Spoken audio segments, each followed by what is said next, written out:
Saat lembur kerja, tiba-tiba tetanggaku mengirim sebuah rekaman video. Ternyata ibu mertuaku dan adik ipar yang menumpang hidup di rumahku sedang mendorong anakku keluar rumah dan menyiram anakku dengan air cucian kotor, lalu memukul anakku sambil berteriak, "Dasar anak haram bandel!" Melihat video itu darahku seakan mendidih. Ternyata selama ini ibu mertua dan adik ipar memperlakukan anakku dengan kejam. Sampainya di rumah, aku berteriak menyampaikan satu kalimat yang membuat mereka lari ketakutan. Karena sebelum ceritanya dimulai, silahkan tulis di kolom komentar dari daerah mana saja teman-teman yang menonton cerita ini. Jangan lupa like dan subscribe agar channel ini bisa semakin berkembang dan bisa mempersembahkan cerita yang lebih menarik lagi. Malam itu jarum jam di dinding kantor sudah menunjukkan pukul 8 malam. Suasana ruangan divisi pemasaran sudah senyap, hanya terdengar bunyi ketikan jemari Raina di atas papan ketik laptop dan dengungan halus mesin pendingin ruangan. Raina menghela napas panjang sembari memijat tengkuknya yang terasa kaku. Sebagai seorang ibu bekerja, lembur adalah hal yang paling ia benci, tetapi tuntutan pekerjaan akhir bulan memaksanya untuk tetap duduk di kursi kerjanya sementara pikirannya sudah melayang ke rumah. Bayangan wajah Bintang, putranya yang baru berusia 6 tahun, menari-nari di pelupuk matanya. Raina merapikan hijabnya yang sedikit berantakan karena seharian beraktivitas, lalu meraih ponsel yang tergeletak di meja untuk mengecek kabar dari rumah. Biasanya, jam segini Bintang sudah tidur setelah dibacakan dongeng oleh neneknya, Bu Marta. Atau setidaknya, itulah yang selalu dilaporkan oleh ibu mertuanya itu setiap kali Raina bertanya. Namun, malam ini ponsel Raina sunyi.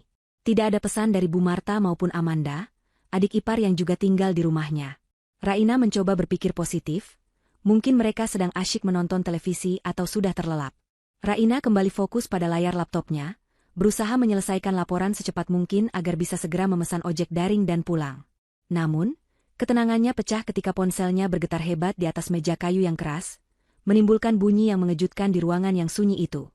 Nama Bu Fira, tetangga sebelah rumahnya, muncul di layar. Perasaan Raina mendadak tidak enak. Tidak biasanya Bu Fira menghubunginya malam-malam begini kecuali ada hal yang sangat mendesak. Dengan tangan sedikit gemetar, Raina membuka pesan tersebut. Pesan itu singkat namun cukup membuat jantung Raina seakan berhenti berdetak. Bu Fira menuliskan kalimat agar Raina tidak kaget dan segera melihat video yang dikirimkannya. Tanpa menunggu sedetik pun, Raina menekan ikon unduh pada video berdurasi 2 menit itu. Jaringannya sedikit lambat, membuat simbol lingkaran berputar itu terasa seperti siksaan bagi batin Raina yang mulai gelisah.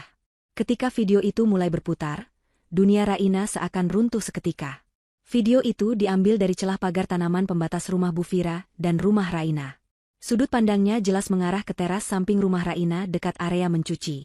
Di sana, di lantai semen yang kasar, Bintang terlihat sedang meringkuk ketakutan. Tubuh kecilnya basah kuyup. Bukan oleh air hujan, melainkan air berwarna keruh kehitaman yang baru saja disiramkan oleh Amanda dari ember pel. Raina menutup mulutnya menahan teriak. Ia bisa melihat jelas wajah Amanda yang menyeringai puas sambil berkacak pinggang. Mulutnya komat-kamit meneriakkan sesuatu yang kemudian terdengar jelas, karena Bu Fira memperbesar volume rekamannya. Suara Amanda terdengar melengking tajam menusuk telinga. Ia membentak Bintang dengan kasar, menyuruh anak sekecil itu untuk tidak cengeng. Belum sempat Raina mencerna kekejaman itu, sosok Bu Marta muncul dari pintu dapur membawa sapu lidi. Harapan Raina bahwa ibu mertuanya akan menolong cucunya hancur berkeping-keping. Bu Marta justru menarik lengan kecil Bintang hingga anak itu terhuyung, lalu memukulkan sapu lidi itu ke punggung dan kaki Bintang berkali-kali. Suara pukulan itu terdengar mengerikan, beradu dengan tangisan Bintang yang memohon ampun. Raina mencengkeram tepi meja kerjanya, hingga buku-buku jarinya memutih. Air matanya tumpah tak terbendung membasahi pipi. Dalam video itu, Bu Marta berteriak dengan kalimat yang membuat darah Raina mendidih hingga ke ubun-ubun. Wanita tua itu memaki Bintang dengan sebutan anak haram yang bandel, dan hanya bisa menghabiskan beras. Ia juga menyumpahi Bintang agar cepat mati menyusul kakeknya, supaya tidak menjadi beban keluarga. Raina merasa sesak napas. Selama ini, di hadapannya, Bu Marta selalu bersikap manis pada Bintang, memanggilnya cucu kesayangan, dan selalu meminta uang tambahan untuk membelikan vitamin atau mainan buat Bintang. Ternyata semua itu hanyalah topeng busuk untuk menutupi sifat aslinya yang lebih kejam dari iblis. Raina tidak sanggup menonton video itu sampai habis. Tetapi matanya terpaku pada layar ketika melihat Amanda mendorong tubuh Bintang, hingga kepala anak itu membentur pot bunga besar di sudut teras. Bintang menjerit kesakitan memegang kepalanya, sementara Bu Marta dan Amanda justru tertawa.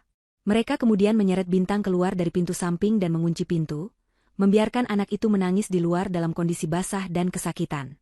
Video berakhir dengan tangan Bu Fira yang gemetar menurunkan kamera, mungkin karena ketakutan ketahuan. Raina membanting ponselnya ke meja, napasnya memburu cepat. Rasa sakit di dadanya berubah menjadi amarah yang menyala-nyala. Ia merasa gagal menjadi ibu. Ia bekerja keras banting tulang dari pagi sampai malam demi membiayai kehidupan mereka semua, termasuk membayar utang-utang gaya hidup Amanda dan biaya berobat Bu Marta yang ternyata palsu. Ia memberikan atap untuk mereka berteduh, memberi makan, bahkan membelikan pakaian bagus, tetapi balasan yang ia terima adalah penyiksaan terhadap permata hatinya. Raina segera mengemasi barang-barangnya dengan kasar. Ia tidak peduli lagi pada laporan yang belum selesai. Ia harus pulang sekarang juga. Ia akan membunuh mereka jika perlu. Saat Raina berdiri dengan langkah goyah, pintu ruangan terbuka. Andra, suaminya, masuk dengan wajah lelah namun tersenyum. Andra berniat menjemput Raina agar mereka bisa makan malam bersama di jalan pulang. Namun, senyum Andra lenyap seketika saat melihat kondisi istrinya. Wajah Raina merah padam, air mata membasahi wajah, dan tubuhnya gemetar hebat seperti orang yang sedang kedinginan. Andra bergegas menghampiri Raina, bertanya dengan panik apa yang terjadi, apakah ada orang yang mengganggunya di kantor. Raina tidak mampu berkata-kata. Tenggorokannya tercekat oleh isak tangis yang tertahan. Ia hanya menunjuk ponselnya yang tergeletak di meja. Andra, dengan bingung, mengambil ponsel itu. Layar ponsel masih menyala menampilkan bingkai terakhir video tersebut. Andra menekan tombol putar. Raina memalingkan wajahnya, tidak sanggup mendengar suara jeritan Bintang untuk kedua kalinya. Ia memperhatikan reaksi suaminya. Selama ini, Andra adalah anak yang sangat berbakti. Andra tidak pernah berani membantah Bu Marta. Raina takut Andra akan menyangkal video itu atau mencari pembenaran atas tindakan ibunya, seperti yang sering dilakukan suami-suami di cerita drama yang sering ia dengar. Namun, reaksi Andra di luar dugaan. Wajah pria itu berubah pucat pasi dalam hitungan detik. Matanya melebar menatap layar ponsel, merekam setiap detik penyiksaan yang dialami darah dagingnya sendiri. Rahang Andra mengeras hingga terdengar bunyi gemeretak gigi yang beradu. Tangan Andra yang memegang ponsel gemetar, bukan karena takut, melainkan karena amarah yang luar biasa besar. Ketika video selesai, Andra tidak langsung bicara. Ia menatap dinding kosong dengan tatapan kosong namun mengerikan. Napasnya berat dan dalam. Raina melihat setitik air mata jatuh dari sudut mata suaminya, yang segera dihapus dengan kasar. Andra menoleh menatap Raina. Tidak ada keraguan di mata itu. Ia mendekap Raina erat-erat, membiarkan istrinya menangis di dadanya sejenak. Andra membisikkan permohonan maaf berulang kali, menyalahkan dirinya sendiri karena selama ini terlalu buta. Raina merasakan detak jantung Andra yang memburu. Raina melepaskan pelukan dan mengajak Andra untuk segera pulang dan lapor polisi. Raina ingin menyeret mereka ke penjara malam ini juga. Ia ingin mereka merasakan dinginnya lantai sel, seperti Bintang yang kedinginan di lantai teras. Akan tetapi, Andra menahan bahu Raina. Ia menggeleng pelan. Suaranya terdengar dingin dan datar, sangat berbeda dari Andra yang lembut dan humoris yang Raina kenal. Andra mengatakan bahwa lapor polisi sekarang hanya akan membuat mereka ditahan sebentar lalu bebas dengan jaminan, atau mereka akan memutarbalikkan fakta dengan alibi-alibi palsu. Andra berkata bahwa ia tahu kelemahan terbesar mereka. Andra mengungkapkan bahwa selama ini ia menaruh curiga pada gerak-gerik ibunya dan Amanda, terutama soal uang. Malam ini adalah puncaknya. Andra mengambil tas kerja Raina dan menggenggam tangan istrinya erat. Ia berkata dengan nada yang membuat bulu kuduk Raina meremang, bahwa mereka akan pulang bukan hanya untuk menyelamatkan Bintang, tetapi untuk menghancurkan hidup Bu Marta dan Amanda sampai ke akar-akarnya. Andra berjanji malam ini akan menjadi malam terakhir mereka bisa tidur nyenyak di rumah itu. Raina melihat sisi lain dari suaminya, sisi gelap yang muncul karena naluri seorang ayah yang anaknya disakiti. Tanpa banyak bicara lagi, mereka berdua berjalan cepat keluar dari gedung kantor, menembus malam yang kelam dengan membawa dendam yang siap meledak. Di dalam mobil, suasana terasa begitu mencekam. Hujan deras mulai turun membasahi kaca depan, seolah alam turut menangis melihat nasib malang yang menimpa Bintang. Suara wiper yang bergerak ke kiri dan ke kanan, menjadi satu-satunya irama yang menemani kebisuan Raina dan Andra. Raina duduk di kursi penumpang sambil memeluk tasnya erat-erat, matanya sembab menatap jalanan yang macet. Setiap detik yang berlalu terasa seperti jam. Bayangan Bintang yang kedinginan di luar rumah, membuat hati Raina teriris-iris. Ia ingin mobil ini bisa terbang, agar ia bisa segera mendekap tubuh kecil putranya. Ponsel Raina kembali bergetar. Lagi-lagi dari Bu Fira. Kali ini Bu Fira mengirim pesan suara. Raina memutarnya dengan pengeras suara, agar Andra juga bisa mendengar. Suara Bu Fira terdengar panik bercampur geram. Ia mengabarkan bahwa Bintang sekarang dikunci di luar gerbang pagar depan, bukan lagi di teras samping. Anak itu duduk memeluk lutut di aspal depan rumah, diguyur hujan deras. Bu Fira ingin menolong dan membawa Bintang ke rumahnya. Tetapi pagar rumah Bu Fira dikunci gembok dari dalam oleh suaminya yang sedang pergi membawa kunci, sehingga ia tidak bisa keluar. Bu Fira sudah mencoba berteriak memanggil Bu Marta dari balik pagar. Tapi Bu Marta malah mematikan lampu teras dan masuk ke dalam rumah, pura-pura tidak mendengar. Mendengar itu, Andra membanting setir ke kiri, menyalip kendaraan di depannya dengan agresif. Raina bisa melihat urat-urat tangan Andra menonjol saat mencengkeram kemudi. Kemarahan Andra sudah diubun-ubun. Andra memaki pelan, menyebut nama ibunya dan adiknya tanpa embel-embel penghormatan lagi. Raina mencoba menenangkan dirinya sendiri, meski sulit. Ia mulai mengingat kembali semua pengorbanannya selama ini. Ia ingat bagaimana ia merelakan tabungan haji miliknya dan Andra dipakai untuk melunasi utang kartu kredit Amanda tahun lalu, karena gadis itu merengek dikejar penagih utang. Ia ingat bagaimana ia selalu membelikan baju-baju mahal untuk Bu Marta setiap lebaran, sementara ia sendiri hanya memakai baju lama yang dijahit ulang. Raina ingat betul, setiap kali ia pulang kerja membawa makanan, Bu Marta akan menyambutnya dengan senyum manis, memuji Raina sebagai menantu idaman. Namun, ternyata di belakangnya, makanan itu mungkin tidak pernah sampai ke mulut Bintang. Raina merasa bodoh. Sangat bodoh. Ia terlalu percaya pada konsep keluarga harmonis, sampai menutup mata pada tanda-tanda kecil yang sebenarnya sudah ada. Luka lebam di lengan Bintang yang kata Bu Marta karena jatuh dari sepeda, atau Bintang yang sering kelaparan saat Raina pulang, padahal uang belanja yang ia berikan lebih dari cukup untuk makan mewah 4 orang. Semua kebohongan itu kini terbuka jelas di depan matanya. Tiba-tiba, layar dashboard mobil menyala, menampilkan notifikasi pesan masuk ke ponsel Andra yang terhubung lewat Bluetooth. Pesan itu dari Amanda. Raina membaca pesan yang muncul di layar itu dengan perasaan jijik yang luar biasa. Amanda menulis dengan gaya bahasa yang manja, bertanya apakah Andra sudah pulang kerja, karena ia butuh uang transferan segera. Amanda beralasan bahwa Bintang baru saja memecahkan vas bunga keramik kesayangan Bu Marta yang harganya jutaan, dan Bu Marta sedang menangis sedih karena vas itu pecah. Amanda meminta ganti rugi uang agar bisa membeli vas baru besok pagi untuk menghibur ibunya. Kebohongan yang begitu nyata dan tak tahu malu itu membuat Andra tertawa getir. Tawa yang kering dan tanpa humor. Andra berkata bahwa mereka benar-benar iblis berwajah manusia. Di saat mereka menyiksa Bintang di tengah hujan, mereka masih sempat-sempatnya mengarang cerita untuk memeras uang Andra. Andra tidak membalas pesan itu. Ia justru melakukan sesuatu yang membuat Raina bingung. Andra menepikan mobil sebentar di bahu jalan yang agak sepi, lalu keluar menembus hujan. Raina memperhatikan dari dalam mobil. Andra berjongkok di bagian belakang mobil, meraba-raba area di balik bumper bawah. Tak lama kemudian, Andra kembali masuk ke dalam mobil dengan basah kuyup, memegang sebuah benda kecil berwarna hitam sebesar kotak korek api. Raina bertanya benda apa itu. Dengan wajah datar, Andra menjelaskan bahwa itu adalah alat pelacak GPS. Andra baru menyadari keberadaan alat itu minggu lalu saat mencuci mobil, tapi ia diamkan karena ingin tahu siapa yang memasangnya. Ternyata Amanda yang memasangnya agar bisa memantau pergerakan Andra. Dengan alat ini, Amanda bisa tahu kapan Andra pulang kantor, kapan Andra mampir ke bank, atau kapan Andra sedang di lokasi proyek, sehingga Amanda bisa mengatur waktu untuk bersenang-senang atau melakukan kejahatan di rumah tanpa ketahuan. Andra meremukan alat pelacak itu di tangannya, lalu membuangnya ke jalanan yang becek, membiarkannya terlindas truk yang lewat. Andra berkata bahwa sekarang mereka buta. Amanda dan Bu Marta tidak akan tahu kalau Andra dan Raina sudah dekat rumah. Mereka pasti mengira Andra masih di kantor atau terjebak macet jauh dari rumah, karena sinyal GPS terakhir mungkin menunjukkan lokasi kantor. Ini akan menjadi unsur kejutan yang sangat penting. Mereka akan menyergap para penjahat itu saat mereka merasa paling aman. Mobil kembali melaju membelah hujan. Jalanan menuju kompleks perumahan mereka mulai terlihat. Jantung Raina berdegup kencang seiring semakin dekatnya jarak mereka dengan rumah. Ia mempersiapkan mentalnya.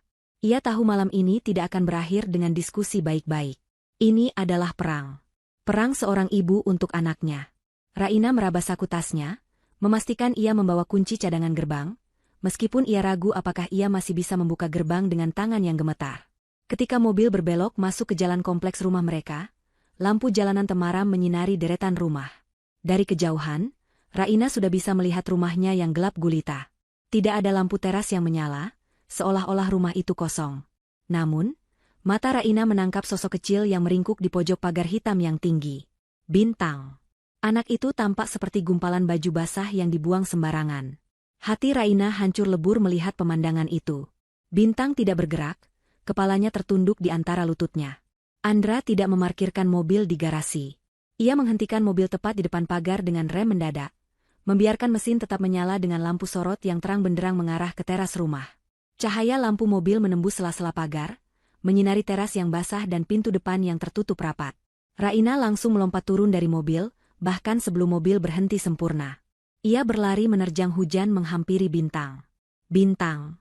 Nak, ibu pulang, sayang, teriak Raina histeris. Ia merengkuh tubuh kecil yang dingin sedingin es itu. Bintang mengangkat wajahnya perlahan. Bibirnya biru, giginya gemeretak hebat, dan ada darah yang mengering di pelipisnya, tercampur dengan air hujan. Mata Bintang yang sayu menatap Raina, seolah tak percaya ibunya ada di sana. Dengan suara lirih yang hampir tak terdengar, Bintang berbisik memanggil ibu, lalu tubuhnya lemas dalam pelukan Raina. Anak itu pingsan karena kedinginan dan syok. Andra datang menyusul, wajahnya sudah tidak menunjukkan ekspresi manusia lagi. Ia seperti singa yang siap mencabik mangsanya. Ia melihat kondisi anaknya, lalu menatap ke arah pintu rumah yang tertutup. Andra mengambil kunci gerbang dari tangan Raina, membuka gembok dengan kasar, dan mendorong pagar besi itu hingga menghantam tembok dengan suara dentuman keras yang memecah kesunyian malam. Suara itu pasti terdengar sampai ke dalam rumah. Pintu depan rumah terbuka perlahan. Cahaya lampu dari ruang tamu menyeruak keluar. Muncul sosok Bu Marta dan Amanda dengan wajah kaget. Mereka menyipitkan mata karena silau oleh lampu mobil, mencoba melihat siapa yang datang membuat keributan. Amanda masih memegang toples camilan, dan Bu Marta masih mengenakan daster santainya. Terlihat sangat nyaman dan hangat, kontras dengan Bintang yang sekarat di pelukan Raina. Loh, Andra? Raina? Kok sudah pulang?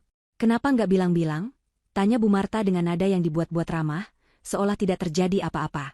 Amanda di sebelahnya buru-buru menyembunyikan toples camilan di balik punggungnya, lalu memasang wajah sedih yang palsu. Iya mas, kok GPS-nya mati? Kami khawatir loh, timpal Amanda dengan tidak tahu malu. Raina berdiri, menggendong Bintang yang pingsan dengan sisa tenaga yang ia miliki. Ia menyerahkan Bintang ke pelukan Andra yang berdiri kokoh di sampingnya. Raina melangkah maju mendekati teras, membiarkan hujan membasahi seluruh tubuhnya. Ia menatap kedua wanita di depannya itu dengan tatapan nyalang. Tidak ada lagi rasa hormat, tidak ada lagi rasa segan. Yang ada hanyalah kebencian murni. Bu Marta yang melihat tatapan Raina mulai merasa tidak nyaman. Heh, Raina, kamu kenapa basah-basahan begitu? Itu Bintang kenapa tidur di luar? Dasar anak nakal, tadi dia kabur sendiri loh, ibu sudah panggil-panggil nggak mau masuk. Bu Marta mulai melancarkan alibi busuknya dengan suara tinggi, mencoba mengintimidasi Raina seperti biasa. Tapi kali ini, Raina tidak menunduk. Raina tidak meminta maaf. Raina maju selangkah lagi, menunjuk wajah mertuanya itu tepat di depan hidungnya. Bibir Raina bergetar, bukan karena dingin, tapi karena kalimat yang akan ia ledakkan. Kalimat yang akan menjadi awal kehancuran mereka berdua. Malam ini, Raina bersumpah, tidak ada lagi kata ampun. Suara petir menggelegar membelah langit malam, seolah menjadi gong pembuka bagi pertunjukan drama paling nyata yang akan terjadi di teras rumah itu. Hujan masih turun dengan deras, namun panasnya amarah di dada Raina, membuat dinginnya air hujan tidak lagi terasa. Di hadapannya, Bu Marta dan Amanda berdiri dengan wajah yang mulai berubah dari arogan menjadi bingung. Mereka tidak terbiasa melihat Raina yang penurut menatap mereka dengan sorot mata membunuh seperti itu. Biasanya, jika Raina pulang dan melihat rumah berantakan atau ada masalah, Raina hanya akan mengelus dada dan membereskan semuanya dalam diam. Namun malam ini, singa betina yang tidur di dalam diri Raina telah bangun. Bu Marta mencoba mempertahankan wibawanya sebagai mertua. Ia melangkah maju sedikit, berkacak pinggang sambil menunjuk wajah Raina dengan telunjuknya yang gemuk. Ia mulai membentak Raina lagi, menuduh Raina sebagai istri yang tidak becus mengurus anak sehingga Bintang menjadi nakal dan harus dihukum di luar rumah. Bu Marta berteriak bahwa ia melakukan itu demi mendidik Bintang agar menjadi anak yang tangguh, bukan anak manja. Amanda di sebelahnya mengangguk setuju sambil memutar bola matanya malas, seolah drama ini hanya membuang waktu istirahatnya. Amanda bahkan sempat menyindir Andra yang diam saja melihat istrinya basah kuyup seperti orang gila. Namun, Andra tidak diam karena takut. Ia diam karena sedang menahan diri agar tidak melakukan kekerasan fisik pada wanita tua yang selama ini ia panggil ibu. Tangan Andra mendekap tubuh Bintang yang pingsan semakin erat, menyalurkan kehangatan tubuhnya pada putra kecilnya yang malang. Raina melihat suaminya sudah di ambang batas. Ia tahu Andra tidak mungkin memukul ibunya sendiri, sejahat apapun wanita itu. Maka, ini adalah tugas Raina. Raina yang harus menjadi eksekutor malam ini. Raina yang harus mengusir parasit-parasit ini dari istana kecil mereka. Raina menarik napas dalam-dalam, membiarkan udara dingin memenuhi paru-parunya, lalu ia melepaskan satu teriakan yang begitu keras hingga urat-urat lehernya menonjol. Suaranya mengalahkan suara hujan, menembus gendang telinga Bu Marta dan Amanda, hingga membuat mereka tersentak mundur.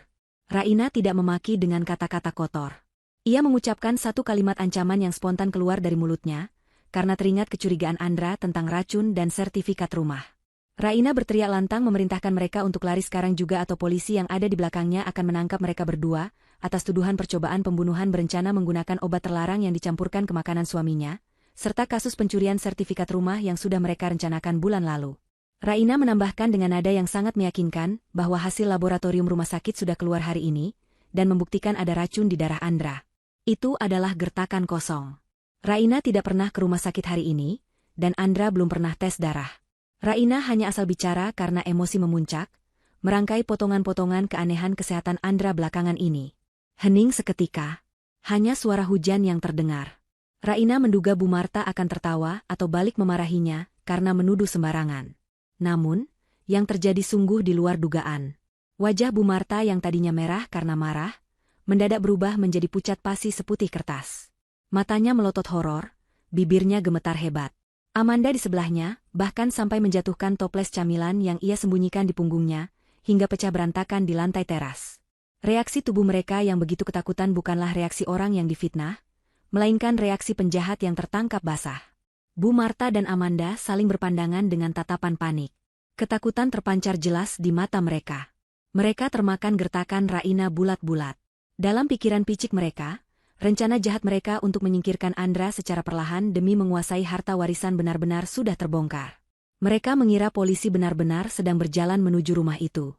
Tanpa berpikir panjang dan tanpa sempat membela diri, insting bertahan hidup mereka mengambil alih. Bu Marta berteriak pada Amanda untuk segera lari. Tanpa membawa pakaian ganti, tanpa membawa koper, dan hanya bermodalkan baju yang melekat di badan serta dompet yang ada di saku daster Bu Marta, mereka berdua lari terbirit-birit menerobos hujan. Mereka bahkan tidak berani melewati gerbang depan tempat mobil Andra terparkir, karena takut ditangkap. Mereka lari menyamping, melompati pagar rendah pembatas kebun kosong di sebelah rumah yang penuh semak belukar. Amanda sempat terpeleset di lumpur, tapi Bu Marta menariknya kasar agar cepat bangun. Mereka berlari seperti buronan, meninggalkan rumah yang selama ini mereka tumpangi dengan angkuh. Raina dan Andra terpaku di tempat. Mereka tidak menyangka efek kalimat itu begitu dahsyat. Andra menatap ke arah perginya ibu dan adiknya dengan tatapan nanar. Jika tadi Andra masih memiliki 1% keraguan bahwa ibunya mungkin tidak sejahat itu, kini keraguan itu musnah sepenuhnya. Reaksi panik dan kaburnya mereka adalah konfirmasi paling valid bahwa tuduhan Raina tentang racun dan rencana jahat itu benar adanya. Hati Andra hancur berkeping-keping. Ternyata sakit kepala dan mual yang sering ia rasakan beberapa bulan terakhir bukanlah karena kelelahan kerja, melainkan karena ulah tangan wanita yang ia hormati selama ini. Tubuh Bintang bergerak gelisah dalam gendongan Andra, menyadarkan mereka kembali ke realita. Raina segera menyentuh kening anaknya. Panas sekali. Raina mengajak Andra untuk segera masuk ke dalam rumah. Mereka tidak boleh membiarkan Bintang kedinginan lebih lama lagi. Soal dua wanita jahat itu, biarlah mereka lari ketakutan malam ini. Hukuman yang lebih menyakitkan sudah menanti mereka nanti. Raina melangkah masuk ke dalam rumahnya sendiri. Rumah yang selama ini terasa seperti neraka karena kehadiran mertua dan ipar benalu, kini mendadak terasa hening dan luas. Di dalam rumah, suasana berantakan. Bekas bungkus makanan berserakan di ruang tamu, sisa pesta kecil-kecilan Bu Marta dan Amanda saat pemilik rumah sedang banting tulang. Televisi masih menyala menampilkan acara hiburan. Raina mematikan televisi itu dengan kasar, menciptakan kesunyian yang mencekam. Andra membawa Bintang langsung ke kamar tidur utama, membaringkannya di kasur yang empuk dan hangat. Raina bergegas ke kamar mandi, mengambil handuk kering dan baskom berisi air hangat. Malam itu, di tengah suara hujan yang mulai mereda, Raina dan Andra bekerja sama merawat buah hati mereka. Tidak ada banyak kata yang terucap di antara suami istri itu. Luka di hati mereka terlalu dalam untuk diungkapkan dengan kata-kata. Namun, tatapan mata Andra yang penuh penyesalan setiap kali melihat memar biru di punggung Bintang saat Raina mengganti baju anak itu, sudah cukup menjelaskan segalanya. Andra bersumpah dalam hati, ini adalah kali terakhir ia membiarkan keluarganya disakiti. Ia akan menjadi perisai baja bagi istri dan anaknya mulai detik ini. Rumah itu terasa sangat asing malam ini. Sepi, dingin, dan menyisakan aura kejahatan yang belum sepenuhnya hilang. Jam dinding menunjukkan pukul 2 pagi. Raina masih terjaga duduk di tepi ranjang, menggenggam tangan mungil Bintang yang tertidur gelisah. Napas anak itu terdengar berat. Sesekali ia merintih dalam tidurnya memanggil nama ibunya. Raina mengompres kening Bintang dengan telaten, air matanya sesekali menetes jatuh ke selimut tebal yang membungkus tubuh anaknya. Ia menatap wajah polos Bintang yang kini dihiasi luka gores di pipi dan lebam di lengan. Hati ibu mana yang tidak hancur melihat pemandangan seperti ini. Sementara itu, Andra tidak berada di kamar. Pria itu sedang melampiaskan amarah dan rasa ingin tahunya di kamar lain. Suara gaduh terdengar samar dari arah kamar Bu Marta. Raina tahu suaminya sedang membongkar kamar itu. Raina membiarkannya. Andra butuh jawaban. Andra butuh bukti fisik untuk meyakinkan dirinya sendiri bahwa keputusan untuk mengusir ibu dan adiknya adalah keputusan yang benar. Raina memilih tetap di samping Bintang, menjaga satu-satunya harta berharga yang nyaris direnggut darinya. Di kamar Bu Marta, Andra berdiri di tengah ruangan yang kini berantakan. Ia telah membalikan kasur, mengeluarkan semua isi lemari pakaian, dan membongkar laci-laci meja rias ibunya. Aroma parfum ibunya yang menyengat masih tertinggal di ruangan itu, membuat perut Andra mual. Ia mencari sesuatu yang bisa menjelaskan segalanya. Ia mencari bukti kejahatan yang selama ini tersembunyi rapi di balik senyuman manis ibunya. Tangan Andra gemetar saat ia menemukan sebuah kotak kayu kecil yang disembunyikan di bagian paling dalam lemari pakaian, tertutup tumpukan kain batik lama. Kotak itu terkunci, tapi dengan mudah Andra membukanya paksa menggunakan obeng. Di dalamnya, Andra menemukan beberapa benda yang membuatnya sesak napas. Benda pertama adalah sebuah buku tabungan bank swasta atas nama Amanda. Andra membuka buku itu dengan tangan bergetar. Matanya terbelalak melihat deretan angka yang tertera di sana. Ratusan juta rupiah. Jumlah yang fantastis. Andra mengenali tanggal-tanggal setoran tunai yang tercatat di sana. Itu adalah tanggal-tanggal di mana Andra memberikan uang belanja bulanan, uang untuk biaya berobat ibunya yang katanya sakit jantung, dan uang yang ia berikan untuk modal usaha Amanda yang katanya selalu bangkrut. Ternyata selama ini mereka tidak pernah sakit. Usaha Amanda tidak pernah bangkrut karena usahanya tidak pernah ada. Semua uang hasil keringat Andra dan Raina ditabung oleh mereka untuk kepentingan pribadi. Mereka menimbun kekayaan di atas penderitaan Andra yang harus lembur setiap hari. Andra merasa dadanya sesak, seolah ada batu besar yang menghimpit paru-parunya. Ia merasa dikhianati oleh orang yang paling ia percayai. Namun, penemuan berikutnya jauh lebih mengerikan. Di dasar kotak itu, terbungkus plastik klip kecil, terdapat bubuk putih kekuningan. Bukan bedak, bukan tepung. Di sebelahnya ada botol kecil tanpa label berisi cairan bening. Andra, yang pernah bekerja sebentar di bidang logistik farmasi sebelum pindah ke perusahaan sekarang, mengenali bau samar dari bubuk itu. Itu adalah jenis obat terlarang golongan penenang dosis tinggi, yang jika dicampurkan terus-menerus ke dalam makanan bisa menyebabkan kerusakan organ dalam, gagal jantung, dan kematian mendadak yang terlihat wajar. Ingatan Andra melayang ke beberapa bulan terakhir. Ia sering merasa pusing hebat setelah makan malam di rumah. Ia sering merasa jantungnya berdebar tidak beraturan. Dokter bilang itu stres, tapi ternyata itu adalah racun yang diberikan oleh ibunya sendiri. Tangan Andra lemas. Kotak itu jatuh dari tangannya, isinya berserakan di lantai. Jadi, gertakan Raina tadi benar. Firasat seorang istri memang tajam. Mereka benar-benar mencoba membunuhnya pelan-pelan. Tujuannya jelas, jika Andra mati, sebagai ibu kandung, menurut hukum yang tertulis di akta, Bu Marta akan mendapat bagian warisan. Andra kemudian melihat sebuah amplop coklat tua yang terselip di bawah karpet lantai. Sepertinya terjatuh saat Bu Marta panik mengepak barang, atau memang disembunyikan di sana. Andra memungutnya. Isinya adalah dokumen tua yang kertasnya sudah menguning. Andra membacanya di bawah cahaya lampu kamar yang remang. Itu adalah surat adopsi. Surat penyerahan hak asuh anak dari sebuah panti asuhan kecil di pinggiran kota kepada Bu Marta dan almarhum suaminya, 30 tahun yang lalu. Nama asli bayi itu bukan Andra, tapi bayi X, ditemukan di depan gerbang panti. Air mata Andra akhirnya tumpah. Bukan air mata sedih, tapi air mata kehampaan. Selama ini ia mati-matian berbakti, menahan diri untuk tidak membantah, menyerahkan hampir seluruh gajinya, karena ia merasa berhutang nyawa dan darah pada ibunya. Ternyata, ia hanyalah anak pungut yang dijadikan investasi jangka panjang. Bu Marta merawatnya bukan karena cinta, tapi karena butuh jaminan masa tua. Pantas saja Bu Marta begitu mudah menyiksa Bintang, cucunya. Karena bagi Bu Marta, Bintang tidak memiliki hubungan darah sama sekali dengannya. Bintang hanyalah anak dari anak pungut yang tidak berharga. Tiba-tiba terdengar suara Raina memanggil Andra dengan nada panik dari kamar sebelah. Andra buru-buru menyeka air matanya, memasukkan semua barang bukti itu ke dalam kantong plastik besar, lalu berlari ke kamar utama. Di sana, Bintang sedang mengigau. Matanya terpejam tapi mulutnya terus meracau. Tubuh anak itu kejang pelan. "Jangan, Om. Jangan ambil mainan Dika. Jangan pukul." Bintang meracau ketakutan. Andra mendekat, mengelus kepala anaknya. "Siapa Om? Nak? Ayah di sini."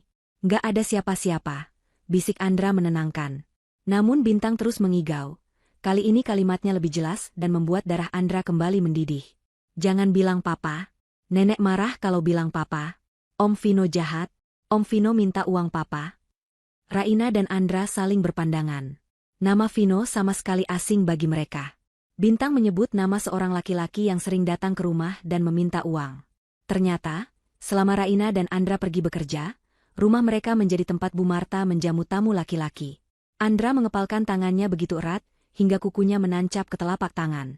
Bu Marta tidak hanya penyiksa anak dan pencuri, tapi dia juga membawa laki-laki asing masuk ke rumah anaknya, membiayai laki-laki itu dengan uang anak menantunya, dan memaksa cucunya untuk tutup mulut di bawah ancaman pukulan. Andra bangkit berdiri. Wajahnya kini tidak lagi menyeratkan kesedihan. Wajah itu keras dan dingin seperti batu karang. Ia menatap Raina dengan tatapan yang penuh tekad. Ia berkata pada Raina bahwa besok pagi, hal pertama yang akan ia lakukan bukan pergi ke kantor, melainkan pergi ke kantor polisi dan bank. Ia akan memblokir semua akses keuangan yang pernah ia berikan pada Amanda dan Bu Marta. Ia akan memastikan mereka tidak bisa mengambil 1 rupiah pun lagi. Dan soal Vino, Andra berjanji akan mencari tahu siapa laki-laki itu. Malam itu menjadi malam yang panjang bagi keluarga kecil itu. Namun, di balik rasa sakit dan pengkhianatan yang terbongkar, ada rasa lega yang perlahan tumbuh. Benalu itu sudah pergi. Racun itu sudah tidak ada lagi di makanan mereka. Andra memeluk Raina dan Bintang di atas tempat tidur. Untuk pertama kalinya dalam bertahun-tahun, Andra merasa benar-benar menjadi kepala keluarga yang utuh, yang tidak lagi di bawah bayang-bayang ketakutan durhaka pada orang tua. Karena orang tua yang ia hormati, ternyata hanyalah monster yang menyamar. Dan monster harus dimusnahkan, bukan dihormati. Malam itu, di sebuah kamar penginapan sempit yang lembab dan berbau apek di pinggiran kota, 2 sosok wanita duduk dengan wajah masam. Bu Marta dan Amanda terpaksa menginap di tempat murah tersebut karena kartu debit Amanda yang biasanya selalu bisa digunakan mendadak tidak berfungsi saat mereka mencoba check-in di hotel berbintang. Andra, pria yang selama ini mereka anggap bodoh dan penurut, ternyata bergerak lebih cepat dari dugaan mereka. Pria itu telah memblokir akses kartu tambahan yang dipegangnya. Dengan sisa uang tunai yang ada di dompet Bu Marta, mereka hanya mampu menyewa kamar kecil dengan kasur keras yang spraynya terasa gatal di kulit. Suara bising kendaraan dari jalan raya terdengar jelas hingga ke dalam kamar, membuat suasana hati mereka semakin buruk. Amanda membanting tas tangannya ke atas kasur dengan kesal. Wajahnya yang biasanya terawat kini terlihat kusut. Ia mengeluh panjang lebar tentang betapa sial nasibnya malam ini. Ia menyalahkan Raina yang dianggapnya sebagai penyebab semua kekacauan ini. Menurut logika Amanda yang sudah terbalik, jika saja Raina tidak pulang cepat dan tidak membesar-besarkan masalah hukuman Bintang, mereka pasti sekarang sedang tidur nyenyak di kamar ber-AC yang dingin di rumah Andra. Bu Marta duduk di tepi kasur sambil memijat kakinya yang pegal karena berlari tadi. Wajah tua itu dipenuhi guratan kemarahan dan dendam. Ia merasa harga dirinya diinjak-injak oleh menantu yang selama ini ia remehkan. Di tengah keputusasaan itu, otak licik Bu Marta mulai bekerja. Ia sadar bahwa mereka tidak bisa kembali ke rumah itu dengan cara biasa. Ancaman Raina soal polisi dan racun, meskipun menakutkan, mungkin belum tentu terbukti saat itu juga. Bu Marta merasa mereka perlu senjata untuk membalikkan keadaan. Ia menatap Amanda yang sedang sibuk memaki-maki Raina di akun media sosial pribadinya yang terkunci. Bu Marta mendapatkan ide cemerlang. Di zaman sekarang, hukum sosial lebih kejam daripada hukum pidana. Siapa yang terlihat paling menderita, dialah yang akan dibela oleh masyarakat. Bu Marta menyuruh Amanda untuk berhenti mengeluh dan segera mengambil ponselnya. Ia memerintahkan anaknya itu untuk menyalakan kamera video. Mereka akan membuat drama. Bu Marta mulai mengacak-acak rambutnya yang sudah beruban agar terlihat lebih menyedihkan. Ia bahkan mencubit lengannya sendiri dengan keras hingga merah agar terlihat seperti bekas penganiayaan.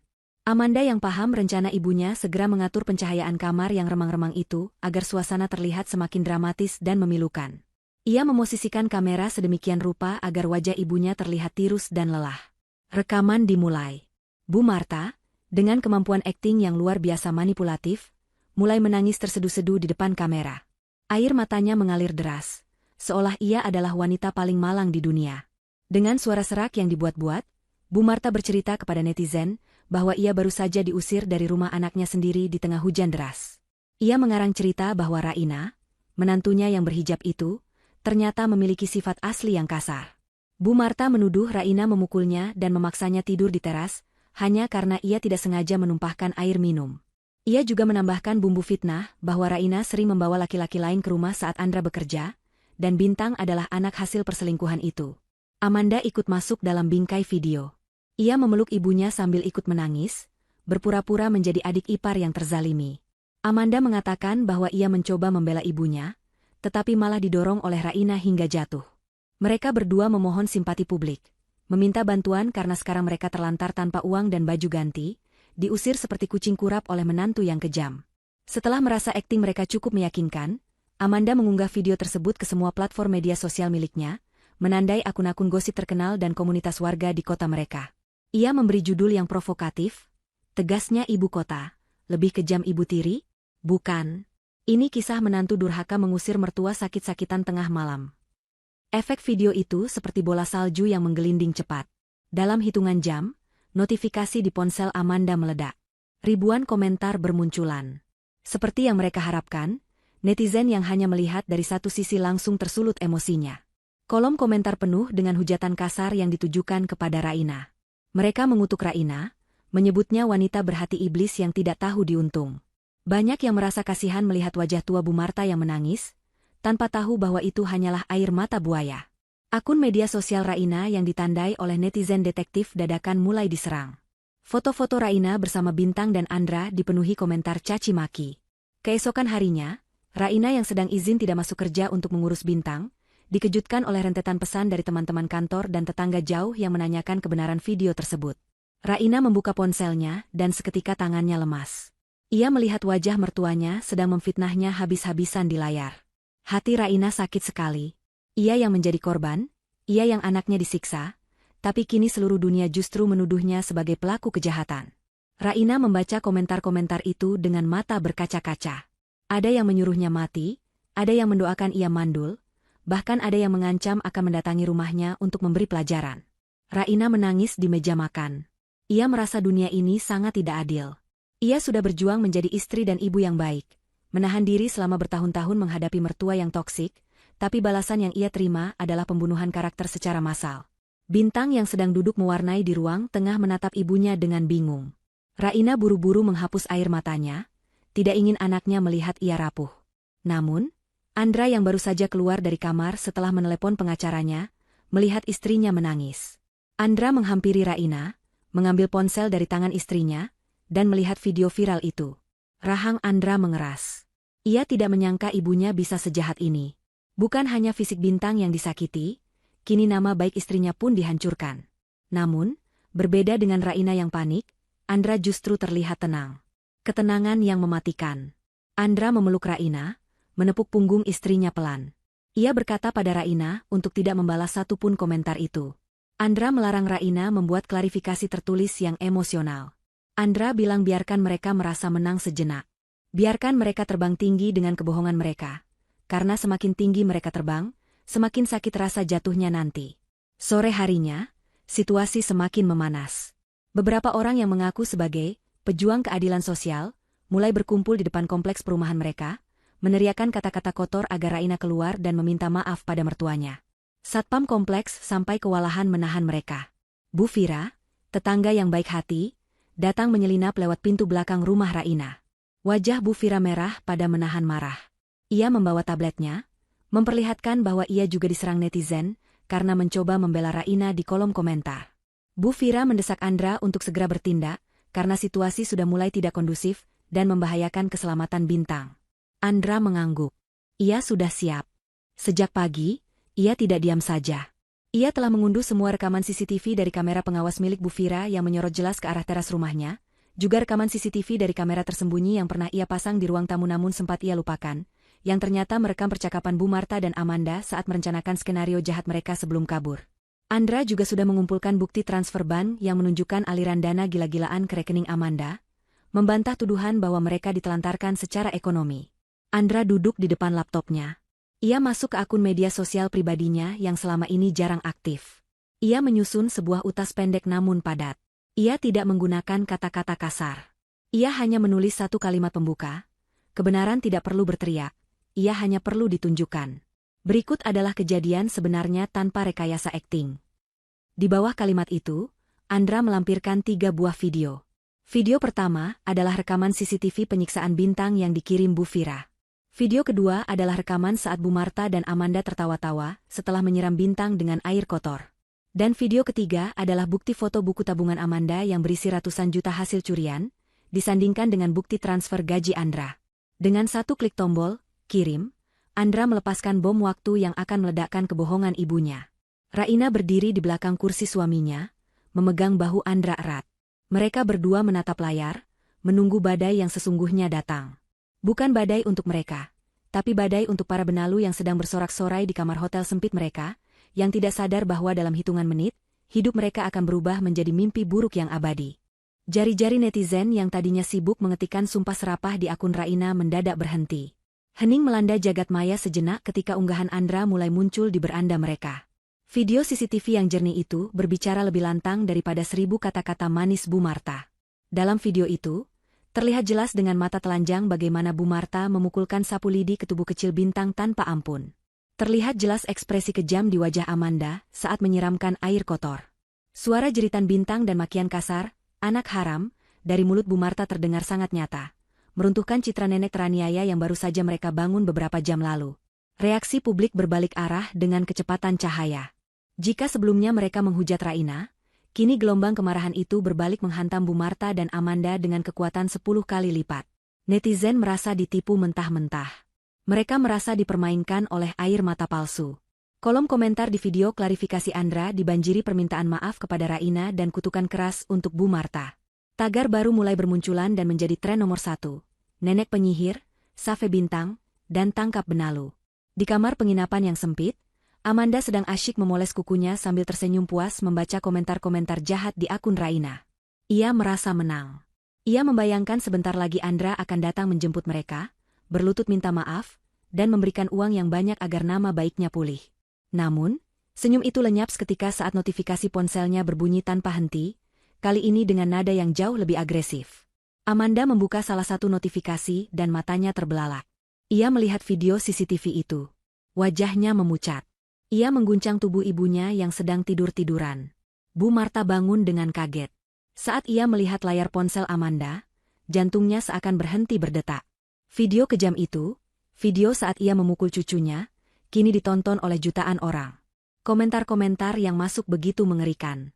Orang-orang memanggilnya iblis tua, monster, dan penjahat. Tidak ada lagi simpati.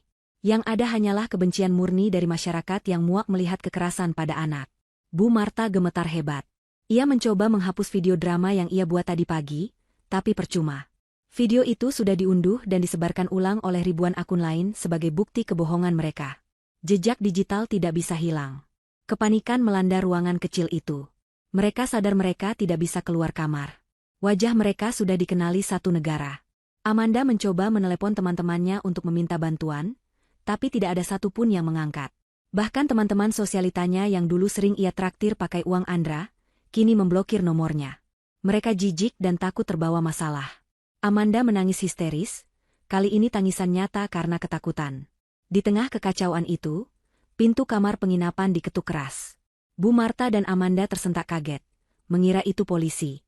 Namun saat pintu dibuka sedikit, yang muncul adalah Vino, pacar berondong Bu Marta. Vino masuk dengan napas terengah-engah. Ia juga sudah melihat video viral itu. Tapi Vino datang bukan untuk menolong. Pria muda itu menatap Bu Marta dengan tatapan jijik dan panik. Ia berkata bahwa ia tidak mau terlibat dengan kasus hukum. Vino takut ikut terseret karena selama ini ia menikmati uang hasil perasan dari Andra. Bu Marta mencoba memegang tangan Vino, memohon agar Vino tidak meninggalkannya. Ia berjanji akan memberikan uang lagi setelah masalah ini selesai. Tapi Vino menepis tangan keriput itu dengan kasar. Vino bilang ia sudah muak melayani nenek-nenek bawel, hanya demi uang receh. Dengan gerakan cepat, Vino menyambar tas tangan Bu Marta yang tergeletak di meja. Di dalam tas itu ada sisa perhiasan emas yang sempat dibawa Bu Marta saat kabur dari rumah. Kalung, gelang, dan cincin berlian peninggalan almarhum suami Bu Marta yang asli. Bu Marta berteriak histeris, mencoba merebut tasnya kembali. Terjadi tarik-menarik singkat. Tapi tenaga wanita tua tentu kalah dengan tenaga laki-laki muda. Vino mendorong Bu Marta hingga jatuh terjerembab ke lantai, kepalanya membentur kaki meja. Vino lari keluar kamar membawa semua perhiasan itu, meninggalkan Bu Marta yang mengerang kesakitan dan Amanda yang hanya bisa terpaku di pojok ruangan, terlalu pengecut untuk melawan. Bu Marta menangis meraung-raung, bukan karena sakit di kepalanya, tapi karena sadar bahwa cinta yang ia banggakan ternyata palsu. Uangnya hilang, emasnya raib, dan pacarnya kabur. Karma mulai bekerja dengan sangat cepat. Sementara itu, Amanda yang stres berat tiba-tiba merasakan sakit yang luar biasa di perut bagian bawahnya. Wajahnya pucat pasi, keringat dingin bercucuran sebesar biji jagung. Ia memegangi perutnya sambil merintih. Selama ini, Amanda menyembunyikan sebuah rahasia besar dari semua orang, termasuk ibunya. Ia sedang hamil muda. Kehamilan di luar nikah hasil hubungannya dengan seorang pria kaya beristri yang menjadi penyokong gaya hidup mewahnya, sebelum pria itu mulai menjauh. Stres akibat serangan netizen dan ketakutan akan dipenjara memicu kontraksi dini pada kandungannya yang lemah. Amanda mencoba menghubungi satu-satunya harapan terakhirnya. Dengan tangan gemetar, ia menekan nomor kontak yang dinamai My Boss di ponselnya. Itu adalah nomor Pak Teguh, mantan bos di kantor lama Raina, yang juga ayah biologis dari janin yang dikandungnya. Sambungan terhubung. Amanda menangis, memohon bantuan, mengatakan bahwa ia diusir dan sedang sakit. Ia berharap Pak Teguh akan kasihan dan mengirimkan uang atau menjemputnya. Namun, jawaban dari seberang telepon begitu dingin dan kejam. Suara Pak Teguh terdengar datar. Ia berkata bahwa ia sudah tahu tentang video viral itu. Ia tidak mau nama baik dan karirnya hancur karena berhubungan dengan wanita, sakit jiwa, penyiksa anak seperti Amanda. Pak Teguh mengancam, jika Amanda berani menyebut namanya atau mengaku hamil anaknya, ia akan menuntut Amanda dengan tuduhan pemerasan dan pencemaran nama baik. Pak Teguh menegaskan bahwa ia punya pengacara hebat yang bisa membuat Amanda membusuk di penjara lebih lama. Telepon diputus sepihak. Amanda menjatuhkan ponselnya ke lantai. Layar ponsel itu retak. Sama seperti hidupnya yang kini hancur berkeping-keping. Ia menatap ibunya yang masih menangisi perhiasan yang hilang di lantai. Mereka berdua terjebak di kamar sempit itu, tanpa uang, tanpa sekutu, dan menjadi musuh publik nomor satu. Rasa lapar mulai menyerang karena mereka belum makan sejak pagi, tapi mereka tidak berani keluar untuk membeli makanan. Setiap kali ada orang lewat di lorong depan kamar, mereka gemetar ketakutan, mengira masa akan datang menghakimi mereka. Di rumahnya yang nyaman, Raina sedang menyuapi Bintang bubur hangat. Andra duduk di sampingnya, mengusap kepala Bintang dengan sayang. Ponsel Raina terus bergetar, tapi kali ini berisi pesan-pesan dukungan dan tawaran bantuan hukum dari berbagai lembaga perlindungan anak. Raina merasa lega yang luar biasa. Beban berat yang menghimpit dadanya seharian ini terangkat sudah. Kebenaran telah menemukan jalannya. Andra memberitahu Raina bahwa polisi sudah menerima laporan resminya. Bukti CCTV dan hasil lab sisa bubuk obat terlarang yang ditemukan di kamar Bu Marta sudah cukup untuk menerbitkan surat penangkapan. Andra menatap istrinya dalam-dalam. Ia berjanji bahwa besok tidak akan ada lagi ketakutan. Besok, mereka akan memulai hidup baru yang benar-benar bersih. Namun sebelum itu, Andra masih memiliki satu rencana terakhir. Ia tahu Amanda dan Bu Marta pasti akan mencoba mencari celah untuk kembali atau meminta belas kasihan dengan cara manipulatif lainnya. Andra ingin memastikan bahwa jalan pulang bagi mereka benar-benar tertutup selamanya. Ia akan mempertemukan mereka dengan masa lalu yang selama ini mereka sembunyikan. Dan pertemuan itu akan terjadi di tempat yang paling memalukan bagi mereka. Malam semakin larut, tapi di penginapan kumuh itu, Bu Marta dan Amanda tidak bisa memejamkan mata sedetik pun. Bayangan jeruji besi dan wajah-wajah marah netizen menghantui mereka. Mereka tidak tahu bahwa besok, penderitaan mereka baru akan memasuki babak yang lebih menyakitkan. Sebuah undangan makan malam palsu sedang disiapkan oleh Andra, sebuah jebakan terakhir untuk memberi pelajaran tentang arti kata, keluarga, yang sesungguhnya kepada manusia-manusia yang tidak punya hati itu. Matahari pagi tidak mampu menghangatkan hati dua wanita yang meringkuk kelaparan di kamar penginapan sempit itu. Bu Marta dan Amanda terbangun dengan perut yang melilit perih. Sisa uang receh di dompet Bu Marta, bahkan tidak cukup untuk membeli 2 porsi nasi bungkus yang layak. Mereka hanya bisa membagi sepotong roti tawar sisa kemarin sore yang sudah agak keras. Wajah mereka kusam, rambut lepek, dan mata bengkak akibat menangis semalaman meratapi nasib dan perhiasan yang dicuri Vino. Harapan mereka rasanya sudah putus. Terkubur di bawah tumpukan hujatan netizen yang terus mengalir di ponsel Amanda setiap kali ia nekat menyalakan data seluler. Namun, tepat ketika jarum jam menunjuk angka 11 siang, sebuah notifikasi masuk ke ponsel Andra yang memang sengaja dibawa Amanda, ponsel lama Andra yang dulu sering dipinjam Amanda. Pesan itu datang dari nomor pribadi Andra yang baru. Mata Amanda terbelalak membacanya. Pesan itu singkat dan bernada formal. Andra mengajak mereka bertemu nanti malam di sebuah restoran mewah di pusat kota. Dalam pesan itu, Andra menulis bahwa ia ingin membicarakan masalah, pembagian harta, dan menyelesaikan kekacauan ini secara kekeluargaan agar tidak semakin viral. Andra juga menyebutkan bahwa ia akan membawa uang tunai untuk bekal mereka selama proses perceraian dengan Raina, karena Andra mengaku sudah tidak kuat dengan tekanan publik dan ingin berpisah baik-baik. Membaca pesan itu, Bu Marta langsung bangkit dari kasur seolah mendapatkan suntikan tenaga baru. Senyum liciknya kembali merekah di wajah keriputnya. Dalam pikiran sempitnya, ia yakin bahwa Andra akhirnya menyerah. Ia yakin Andra, anak angkat yang selama ini ia didik untuk patuh, tidak akan tega melihat ibunya menderita. Bu Marta menertawakan Raina yang ia anggap gagal mempertahankan pengaruhnya pada Andra. Menurut logika Bu Marta, darah, meskipun Andra anak angkat, ia merasa ikatan emosionalnya kuat, lebih kental daripada air. Andra pasti ketakutan kehilangan ibunya dan memilih membuang istri pembangkang itu. Dengan semangat menggebu, mereka berdua mulai bersiap-siap. Mereka menggunakan sisa sabun batangan kecil dari penginapan untuk mandi, berusaha membersihkan daki kemiskinan yang menempel semalam. Amanda memoles wajahnya dengan sisa-sisa kosmetik yang ada di tas, berusaha menutupi kantung matanya yang hitam. Mereka memakai baju terbaik yang tersisa di badan, mencoba mengembalikan aura nyonya besar yang sempat hilang. Rasa lapar yang tadi menyiksa kini berganti menjadi rasa tamak. Mereka membayangkan akan memesan makanan paling mahal di restoran itu sepuasnya. Malam harinya, Bu Marta dan Amanda tiba di restoran mewah yang dijanjikan. Mereka datang dengan berjalan kaki cukup jauh dari halte bus, karena tidak punya uang untuk taksi, membuat keringat kembali membasahi punggung mereka. Namun, saat melangkah masuk ke dalam restoran berpendingin udara itu, mereka langsung menegakkan kepala. Pelayan menyambut mereka dengan ramah dan mengantar ke meja VIP di sudut yang privat. Di sana, Andra dan Raina sudah duduk menunggu. Melihat kehadiran Raina, Bu Marta sempat mendengus kesal. Ia kira Andra datang sendiri. Namun, melihat Raina hanya dia menunduk sambil meremas tangannya, Bu Marta semakin yakin bahwa Raina sudah kalah. Bu Marta dan Amanda duduk dengan angkuh. Tanpa basa-basi, tanpa rasa bersalah sedikitpun atas apa yang mereka lakukan pada Bintang, mereka langsung menyambar buku menu. Dengan rakus, Amanda memesan steak daging impor kualitas terbaik, sup krim mahal, hidangan pembuka serba laut, dan minuman jus buah-buahan premium yang harganya setara uang belanja Raina seminggu. Bu Marta juga tidak mau kalah. Ia menunjuk menu-menu dengan harga tertinggi, seolah ingin membalas dendam atas kelaparannya seharian ini. Selama menunggu makanan datang, Bu Marta memulai sandiwaranya. Ia mulai menceramahi Andra dengan suara yang dibuat berwibawa.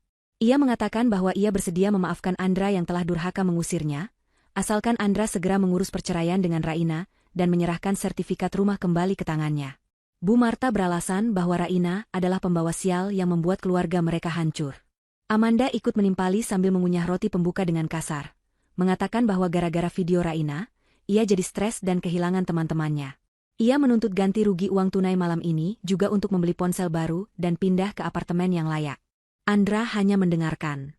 Wajahnya tenang, datar, dan tidak terbaca. Ia sesekali mengangguk pelan, yang diartikan oleh Bu Marta sebagai tanda setuju. Raina di sebelahnya tetap diam, namun di balik meja, tangannya menggenggam erat tangan Andra, menyalurkan kekuatan. Raina tahu ini adalah babak terakhir dari kesabaran suaminya. Makanan pun datang. Meja penuh dengan hidangan lezat yang mengepul. Aroma daging panggang dan rempah-rempah memenuhi udara. Bu Marta dan Amanda makan dengan lahap, seperti orang yang tidak makan berhari-hari, yang memang kenyataannya begitu. Mereka makan tanpa menawari Andra atau Raina, sibuk memuaskan nafsu perut mereka sendiri. Setelah piring-piring itu bersih dan perut mereka kenyang, Bu Marta bersandar puas sambil bersendawa kecil. Ia menatap Andra, menagih janji tentang uang tunai dan pembagian harta. Ia mengulurkan tangannya, meminta amplop yang ia bayangkan berisi uang jutaan rupiah. Pada saat itulah, Andra meletakkan serbetnya di meja dengan gerakan perlahan. Ia menatap mata ibunya lurus-lurus. Tatapan yang dingin dan tajam, tatapan yang belum pernah dilihat Bu Marta seumur hidupnya membesarkan anak itu. Andra mengeluarkan sebuah amplop coklat tebal dari tas kerjanya. Mata Bu Marta berbinar, mengira itu uang. Namun, saat Andra meletakkannya di meja dan menyuruh Bu Marta membukanya, senyum wanita tua itu luntur perlahan. Dengan tangan berminyak, Bu Marta membuka amplop itu. Isinya bukan uang. Isinya adalah salinan dokumen adopsi dari panti asuhan 30 tahun lalu, hasil tes DNA yang menyatakan tidak ada hubungan biologis antara Andra dan Bu Marta, serta bukti rekam medis yang menunjukkan adanya zat berbahaya dalam darah Andra yang identik dengan bubuk di kamar Bu Marta. Ruangan VIP itu mendadak hening mencekam. Andra membuka suara. Nadanya rendah tapi menusuk tulang. Ia berkata bahwa mulai detik ini, tidak ada lagi hubungan apapun di antara mereka. Andra mengatakan bahwa ia sudah tahu semuanya. Tentang statusnya sebagai anak pungut yang hanya dimanfaatkan, tentang racun yang mereka taruh di makanannya, dan tentang rencana busuk mereka menguasai hartanya. Andra menegaskan bahwa ia bukan lagi mesin ATM berjalan bagi mereka.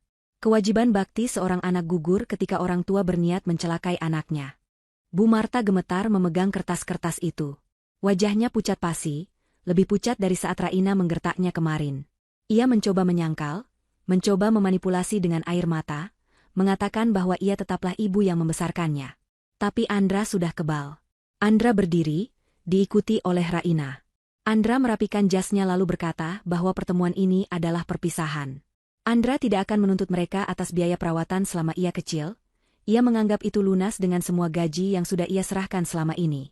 Tapi untuk urusan hukum pidana percobaan pembunuhan dan kekerasan pada Bintang, proses akan tetap berjalan. Amanda panik. Ia melihat ke arah meja yang penuh dengan piring kotor bekas makanan mahal mereka.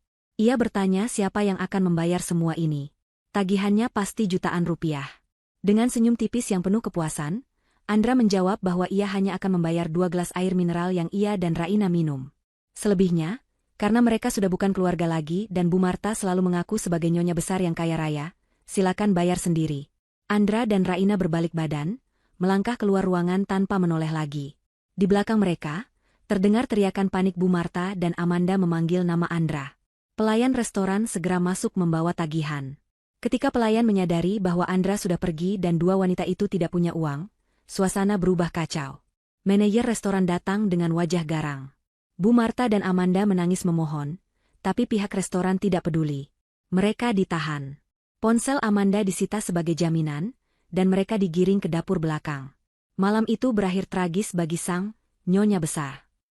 Bukan tidur di kasur empuk dengan perut kenyang, melainkan harus mencuci tumpukan piring kotor yang menggunung dengan tangan halus mereka, di bawah bentakan kepala koki yang galak, sementara perut mereka kembali terasa mual karena kekenyangan yang berlebihan.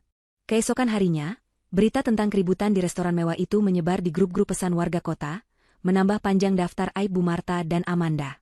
Setelah semalaman dipaksa bekerja mencuci piring hingga tangan mereka lecet dan keriput karena air sabun yang keras, mereka dilepaskan oleh manajer restoran dengan ancaman akan dilaporkan ke polisi jika tidak melunasi sisa utang dalam waktu 24 jam. Mereka diusir keluar lewat pintu belakang restoran saat matahari baru saja terbit, terlempar kembali ke jalanan yang dingin tanpa uang sepeser pun, tanpa ponsel, karena masih disita, dan tanpa harga diri yang tersisa. Amanda berjalan terseok-seok dengan kaki yang bengkak. Sepatu hak tingginya sudah patah satu, membuatnya pincang. Rasa sakit di perutnya semakin menjadi-jadi, ditambah rasa mual akibat kehamilannya yang semakin terasa. Amanda tahu ia tidak bisa bertahan seperti ini. Ia butuh sandaran. Satu-satunya nama yang ada di kepalanya hanyalah Pak Teguh. Meskipun kemarin pria itu menolaknya lewat telepon, Amanda yakin jika ia datang langsung dan memohon sambil memperlihatkan kondisinya yang menyedihkan, Pak Teguh pasti akan luluh. Atau setidaknya, Amanda bisa mengancam akan membuat keributan di kantornya jika tidak diberi uang. Dengan sisa tenaga, Amanda mengajak ibunya berjalan menuju gedung perkantoran tempat Pak Teguh, dan dulu Raina, bekerja. Bu Marta hanya menurut seperti kerbau dicocok hidung. Pikirannya kosong, jiwanya terguncang hebat karena jatuh miskin dalam semalam. Sesampainya di lobi gedung perkantoran yang megah, Penampilan mereka yang seperti gelandangan langsung menarik perhatian Satpam. Namun, sebelum Satpam sempat mengusir, sebuah mobil sedan hitam mengkilap berhenti tepat di depan lobi. Amanda mengenali mobil itu. Itu mobil Pak Teguh. Harapan kembali menyala di matanya. Ia bersiap lari menerjang untuk menghadang Pak Teguh. Namun, yang keluar dari pintu penumpang bukanlah Pak Teguh, melainkan seorang wanita parubaya yang anggun, berwibawa, dengan tatapan mata setajam elang. Itu adalah Bu Reni, istri sah Pak Teguh. Di sebelahnya, turunlah Raina. Raina terlihat rapi dengan pakaian kantornya yang profesional dan hijab berwarna pastel, yang membuatnya tampak bercahaya. Raina tidak terlihat seperti korban lagi, ia terlihat sebagai pemenang. Amanda terperangah. Kenapa Raina bisa bersama istri bosnya? Ternyata, Raina lah yang mengatur pertemuan ini. Raina tahu Amanda pasti akan nekat mencari Pak Teguh. Maka Raina, yang baru saja mendapatkan promosi jabatan menggantikan posisi Pak Teguh yang dipecat oleh Dewan Direksi karena skandal korupsi dan moral, sengaja memberitahu Bu Reni tentang keberadaan wanita simpanan, suaminya yang sedang hamil. Bu Reni berjalan mendekati Amanda dengan langkah tenang namun mematikan. Amanda mundur ketakutan. Di lobi yang ramai oleh karyawan yang berangkat kerja, Bu Reni berdiri tepat di hadapan Amanda. Tanpa teriak, tanpa memaki kasar, Bu Reni berkata dengan suara lantang yang bisa didengar semua orang di sana. Ia mengucapkan selamat atas kehamilan Amanda dengan nada sarkasme yang menusuk. Bu Reni mengungkapkan bahwa ia sudah tahu Amanda adalah wanita murahan yang menjadi simpanan suaminya. Bu Reni juga memberitahu bahwa Pak Teguh sekarang sudah bukan siapa-siapa lagi. Aset-asetnya sudah dibekukan oleh Bu Reni karena perjanjian pranikah, dan Pak Teguh sendiri sedang diperiksa polisi atas kasus penggelapan dana perusahaan yang dilaporkan oleh Raina. Amanda lemas. Lututnya goyah hingga ia jatuh terduduk di lantai marmer yang dingin. Harapan terakhirnya untuk hidup enak musnah. Ayah dari bayinya bangkrut dan terancam penjara, dan sekarang ia dipermalukan di depan umum oleh istri sah. Karyawan-karyawan yang lalu lalang mulai berbisik-bisik, beberapa memotret kejadian itu. Wajah Amanda yang sudah viral sebagai penyiksa anak, kini bertambah labelnya sebagai perebut suami orang. Kehancuran reputasinya sudah sempurna. Raina maju selangkah, menatap adik iparnya yang bersimpuh di lantai. Tidak ada rasa kasihan di mata Raina, hanya ada ketegasan. Raina berkata bahwa ini adalah karma. Raina memberitahu bahwa selama ini ia tahu Amanda sering mencuri ide presentasi kerjanya dan memberikannya pada Pak Teguh demi uang, tapi Raina diam. Sekarang, semua kebusukan itu terbuka. Raina menyarankan Amanda untuk menyerahkan diri ke polisi atas kasus kekerasan pada Bintang sebelum polisi yang menjemput paksa dengan cara yang lebih tidak hormat. Sementara itu, Bu Marta yang melihat anaknya hancur, bukannya membela, malah perlahan mundur. Sifat egoisnya kembali muncul. Ia tidak mau ikut malu. Ia berpikir ia harus menyelamatkan dirinya sendiri. Bu Marta diam-diam menyelinap pergi meninggalkan Amanda yang menangis histeris di lobi. Bu Marta punya satu rencana terakhir. Ia akan kembali ke rumah Raina. Ia akan memohon pada Bintang. Ia yakin cucu kecilnya itu pasti masih sayang padanya. Anak kecil mudah ditipu, pikirnya. Sore harinya, Raina dan Andra sudah pulang ke rumah. Bintang sedang bermain di ruang tamu, tawanya mulai terdengar lagi meskipun masih ada trauma. Tiba-tiba bel pagar berbunyi. Di layar interkom, terlihat wajah Bu Marta yang memelas. Ia berakting seolah-olah kakinya pincang dan memegang dadanya seolah sesak napas. Ia berteriak-teriak lemah memanggil nama Bintang, mengatakan bahwa nenek sakit parah dan ingin bertemu cucu kesayangannya untuk terakhir kali. Ia berharap Raina atau Andra akan luluh melihat kondisi orang tua yang sekarat. Raina hampir saja merasa iba. Bagaimanapun, melihat orang tua kesakitan tetaplah mengusik nurani kemanusiaannya. Raina hendak mengambil kunci gerbang, tapi Bu Fira, tetangga sebelah yang setia memantau, tiba-tiba muncul dari balik pagar tanaman. Bu Fira berteriak melarang Raina membuka pintu. Bu Fira berlari kecil membawa ponselnya dan memutar sebuah rekaman suara dengan volume maksimal. Rekaman itu diambil oleh Bu Fira seminggu yang lalu, secara tidak sengaja, saat ia sedang menyiram tanaman di dekat tembok pembatas. Terdengar jelas suara Bu Marta sedang berbicara di telepon dengan seseorang. Isinya sangat mengerikan. Bu Marta terdengar sedang menawar harga. Ia berencana menyewakan Bintang kepada sindikat pengemis di lampu merah kota sebelah saat Raina dan Andra pergi bekerja. Bu Marta bilang Bintang punya wajah yang melas jadi pasti bisa menghasilkan banyak uang kalau disuruh mengemis. Dalam rekaman itu, Bu Marta tertawa kejam, mengatakan bahwa daripada Bintang cuma makan tidur di rumah, lebih baik jadi mesin uang. Mendengar rekaman itu, darah Raina seakan berhenti mengalir. Tubuhnya membeku. Andra yang berdiri di belakangnya langsung berlari ke depan gerbang dengan wajah merah, padam karena amarah yang tak terbendung. Ternyata iblis di depan rumahnya ini bukan hanya ingin membunuhnya, tapi berniat menjual anaknya untuk dijadikan pengemis. Rasa iba yang tadi sempat muncul di hati Raina lenyap seketika, berganti menjadi kejijikan yang teramat sangat. Para tetangga lain yang mendengar rekaman suara itu dari pengeras suara ponsel Bu Fira, mulai keluar rumah. Wajah-wajah mereka tampak geram. Ibu-ibu kompleks yang biasanya ramah kini menatap Bu Marta dengan tatapan ingin menerkam. Bapak-bapak mulai mengepalkan tangan. Mereka mengepung Bu Marta yang kini ketakutan setengah mati di depan gerbang. Akting sakit jantungnya langsung sembuh. Ia berdiri tegak, matanya liar mencari jalan keluar, tapi ia sudah terkepung. Tidak ada jalan lari. Pengadilan jalanan oleh warga yang murka akan segera dimulai sebelum polisi tiba. Bu Marta menyadari, kali ini tamatlah riwayatnya. Langit sore yang mulai temaram, menjadi saksi bisu atas kerumunan manusia yang semakin memadat di depan gerbang rumah Raina. Suasana yang biasanya tenang di kompleks perumahan itu kini berubah riuh rendah, dipenuhi oleh aura kemarahan yang meluap-luap. Suara rekaman percakapan Bu Marta yang berniat menjual bintang kepada sindikat pengemis masih terus diputar berulang-ulang oleh Bu Fira lewat pengeras suara portabel yang entah sejak kapan ia bawa. Suara tawa jahat Bu Marta dalam rekaman itu terdengar kontras dengan wajah aslinya yang kini pucat pasi, berdiri gemetar di tengah kepungan warga. Dasar nenek lampir. Tega-teganya cucu sendiri mau dijual jadi pengemis. Teriak seorang ibu tetangga yang selama ini dikenal pendiam, sambil mengacungkan sapu lidi. Usir dia. Jangan kotori kampung kita dengan penjahat anak. Sahut bapak-bapak yang baru pulang kerja, masih mengenakan seragam pabrik, wajahnya merah menahan geram. Bu Marta mundur teratur, hingga punggungnya menabrak pagar besi yang dingin. Matanya liar mencari celah untuk kabur. Namun barikade manusia di hadapannya terlalu rapat.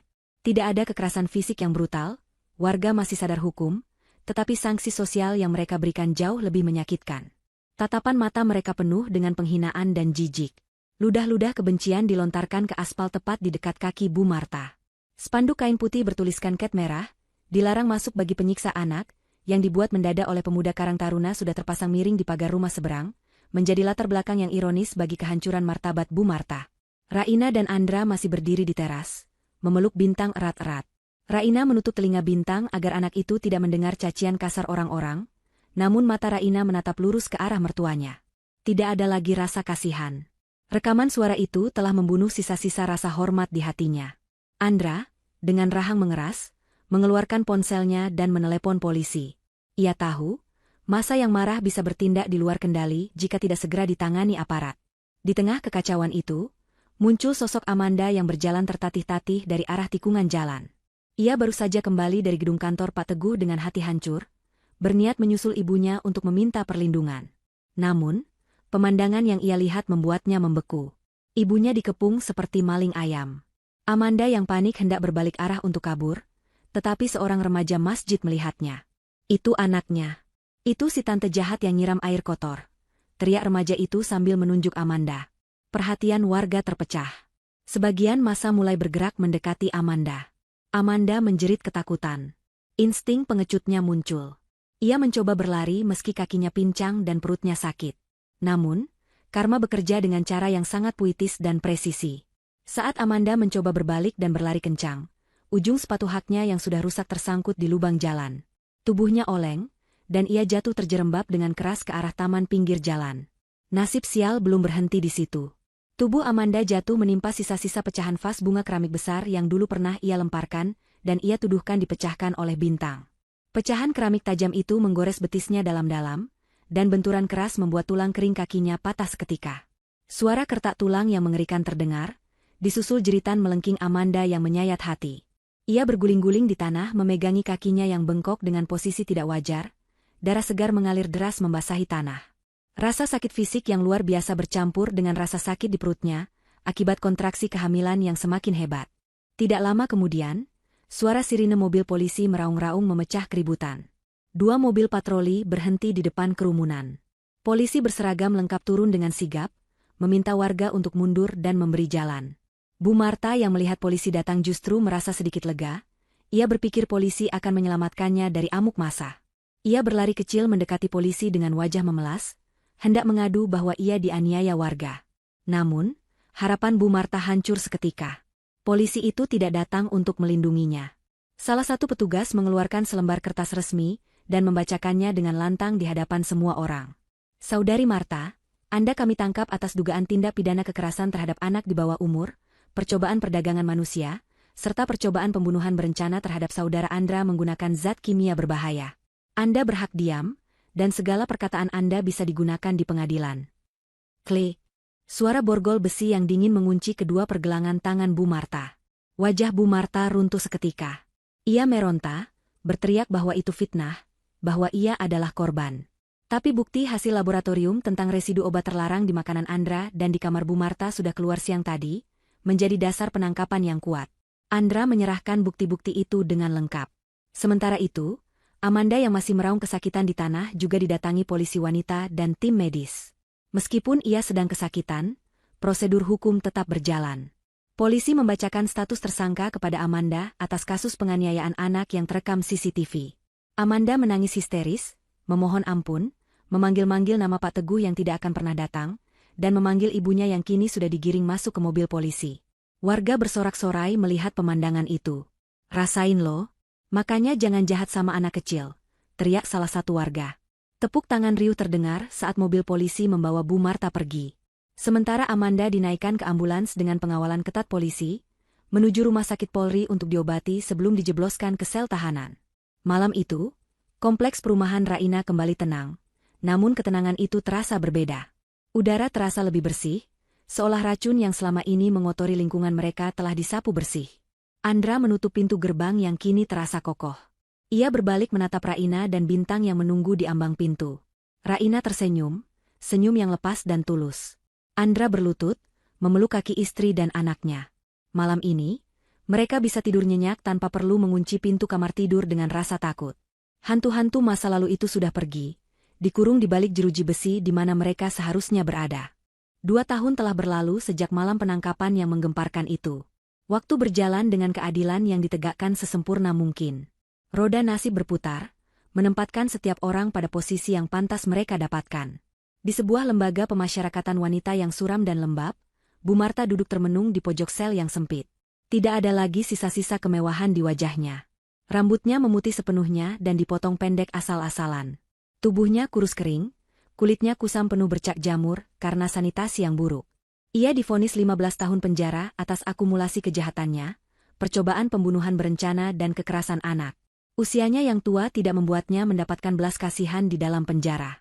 Justru, di dalam ekosistem penjara yang keras, Bu Marta menempati kasta terendah. Para narapidana lain, bahkan pembunuh sekalipun, memiliki kode etik tidak tertulis. Mereka sangat membenci pelaku kekerasan terhadap anak. Setiap hari adalah neraka bagi Bu Marta. Jatah makan siangnya sering diludahi atau diambil paksa oleh napi senior yang berbadan besar.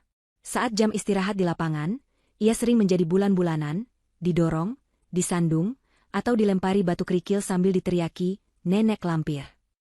Kesehatan Bu Marta menurun drastis. Ia terserang stroke ringan 6 bulan lalu yang membuat separuh wajahnya miring dan bicaranya pelo. Namun, karena tidak ada keluarga yang menjamin biaya pengobatan tambahan dan ia dianggap napi bermasalah, ia hanya mendapat perawatan seadanya di klinik penjara. Setiap malam, Bu Marta menangis dalam diam, merindukan kasur empuk di rumah Andra, merindukan makanan hangat buatan Raina yang dulu sering ia hina. Tidak ada satupun orang yang menjenguknya. Andra benar-benar memutus hubungan total. Vino, pacar berondongnya, sudah lama menghilang dengan perhiasannya dan tak pernah tertangkap. Bu Marta sendirian, membusuk perlahan dalam penyesalan yang terlambat. Nasib Amanda tidak kalah tragisnya. Ia melahirkan bayinya di klinik penjara dengan kondisi tangan terborgol di ranjang besi. Proses persalinan yang menyakitkan itu harus ia lalui tanpa didampingi siapapun. Begitu bayi laki-lakinya lahir, petugas dari dinas sosial langsung mengambil alih hak asuh anak tersebut. Amanda hanya sempat melihat wajah anaknya sekilas sebelum bayi itu dibawa pergi. Tangisan Amanda pecah, menggema di lorong penjara, tangisan seorang ibu yang kehilangan anaknya, sebuah karma instan karena dulu ia tega menyiksa anak orang lain. Kini, Amanda mendekam di sel yang berbeda blok dengan ibunya. Kakinya yang dulu patah tidak sembuh sempurna, karena ia sering menolak terapi, membuatnya berjalan pincang permanen. Wajah cantiknya hancur. Tanpa perawatan kulit mahal dan nutrisi yang baik, Amanda terlihat 10 tahun lebih tua. Ia sering terlihat berbicara sendiri, memaki-maki tembok, dan berhalusinasi bahwa ia masih menjadi sosialita kaya. Para sipir mengatakan Amanda mulai mengalami gangguan jiwa berat, akibat depresi pasca melahirkan, dan tekanan mental yang bertubi-tubi. Masa mudanya habis di balik jeruji, tanpa harapan, tanpa masa depan. Sementara itu, jauh dari kegelapan penjara, kehidupan Raina dan Andra bersinar terang seperti matahari pagi. Mereka telah menjual rumah lama yang penuh kenangan buruk itu, dan membeli sebuah villa asri di daerah pegunungan yang sejuk, jauh dari hiruk-pikuk kota. Rumah baru mereka memiliki halaman luas tempat Bintang bisa berlarian bebas. Andra telah menemukan kedamaian yang sesungguhnya. Setelah menelusuri dokumen adopsi, Andra berhasil menemukan orang tua kandungnya di sebuah desa kecil di Jawa Tengah. Ternyata mereka adalah pasangan petani sederhana yang dulu terpaksa menyerahkan Andra ke panti asuhan, karena kemiskinan ekstrim saat bencana alam melanda desa mereka. Pertemuan kembali itu sangat mengharukan. Andra tidak marah, ia justru bersyukur menemukan akar aslinya. Orang tua kandung Andra menyambut Raina dan Bintang dengan tangis bahagia dan kasih sayang tulus, sesuatu yang tidak pernah Andra dapatkan dari Bu Marta. Kini, Bintang punya kakek dan nenek kandung yang memanjakannya dengan ubi rebus dan dongeng-dongeng rakyat yang mendidik, bukan dengan racun dan pukulan. Bintang sendiri tumbuh menjadi anak yang cerdas dan kuat. Trauma masa lalunya perlahan sembuh berkat terapi dan kasih sayang orang tuanya. Ia kini aktif mengikuti kelas bela diri pencak silat. Setiap kali latihan, Bintang selalu berkata dengan semangat, Bintang mau jadi kuat supaya bisa lindungi ibu. Nggak boleh ada yang jahatin ibu lagi.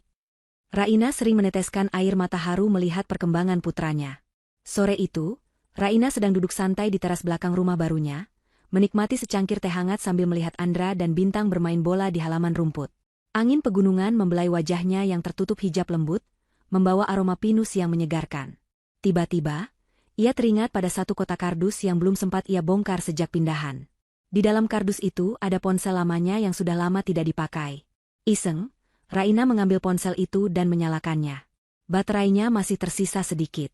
Begitu sinyal terhubung, sebuah pesan masuk. Pesan itu dikirim dari nomor yang tidak dikenal. Raina membukanya. Raina, ini Amanda. Aku pinjam HP sipir yang baik hati sebentar.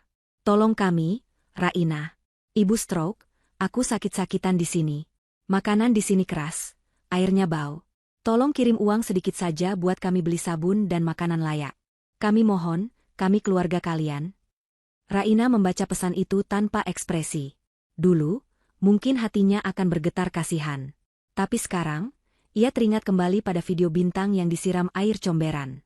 Ia teringat pada suaminya yang nyaris mati diracun. Ia teringat pada rencana mereka menjual Bintang. Dengan tenang, jari-jari Raina mengetik balasan. Keluarga? Kalian bukan keluarga. Kalian adalah masa lalu yang sudah kami kubur. Maaf, uangku hanya untuk membesarkan manusia, bukan untuk memelihara benalu. Nikmatilah hasil tanam tuai kalian. Jangan pernah hubungi kami lagi. Raina menekan tombol kirim. Setelah status pesan berubah menjadi terkirim, Raina membuka penutup belakang ponsel itu, mencabut kartu SIM-nya, lalu mematahkan kartu kecil itu menjadi dua bagian. Ia melemparkan patahan kartu itu ke tempat sampah di samping kursi teras. Sayang, ayo sini ikutan main, teriak Andra dari tengah lapangan, melambaikan tangan. Iya, ayah. Ibu sini, seru Bintang dengan pipi merah merona karena gembira. Raina tersenyum lebar. Ia meletakkan ponsel mati itu di meja, bangkit berdiri, merapikan bajunya, dan berlari kecil menghampiri dua laki-laki terpenting dalam hidupnya. Masa lalu sudah benar-benar berakhir. Di sini, di rumah ini, hanya ada kebahagiaan yang nyata. Dan Raina tahu, ia telah memenangkan perangnya.